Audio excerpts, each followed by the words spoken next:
আমার অনুরোধ রইল, মুসলমানের যুবক 5 ওয়াক্ত নামাজ পড়তে চেষ্টা করো ভাইয়া। মোবাইলের এই আসক্তি, নারীর ছবি, জেনা ব্যভিচারের এই দৃশ্য, সারাদিন বন্ধুদের এই আড্ডা, খোদার কসম শেষ পর্যন্ত আখেরাত না, আখেরাত তো নাই, দুনিয়াও খুব বেশি লাভবান হবে, খুব লাভবান হবেন। কাঙ্ক্ষিত কোনো ফলাফল আসবে না। বড় মোবাইল থাকবে না পৃথিবীতে, আমি বললাম। ফিতার ক্যাসেট পৃথিবীতে নাই।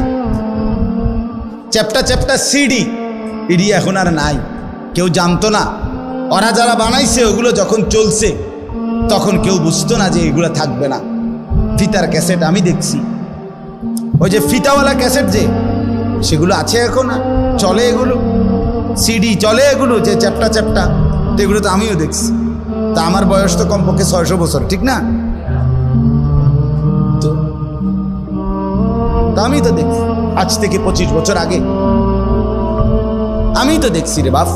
তো 20-25 বছরের ব্যবধানে এগুলো টোটালি উঠে গেছে।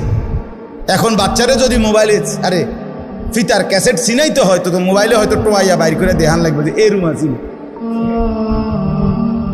এই জন্য বড় মোবাইল, এই প্রযুক্তি এগুলো থাকবে না। কিন্তু আমি আর আপনি কোনো দিন শেষ হবে না। কবরে যেতে হবে, হাসরে যেতে হবে, মিজানের সামনে দাঁড়াইতে হবে, ফুলসেরাত পার হইতে হবে। কাজে ক্যাসেট থাকবে না, ফিতা থাকবে না, মোবাইল থাকবে না, আমি থাইকা যাব।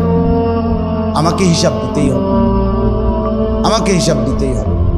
এই জন্য বন্ধুরা মনে রাখতে হবে, সমবয়সী বন্ধু তোমার এই আড্ডার সঙ্গী কবরের সঙ্গী না, আখেরাতের সঙ্গী। যে কিছুক্ষণ টাকা পয়সা, মোবাইল অথবা শরীরের ফুর্তি করার সামর্থ্য আছে, ওটুকুরই সঙ্গী, ফুরায় গেলে আর নাই। আল্লাহ তাআলা আমাদের প্রত্যেককে তৌফিক দেন, কবুল করেন, আমিন।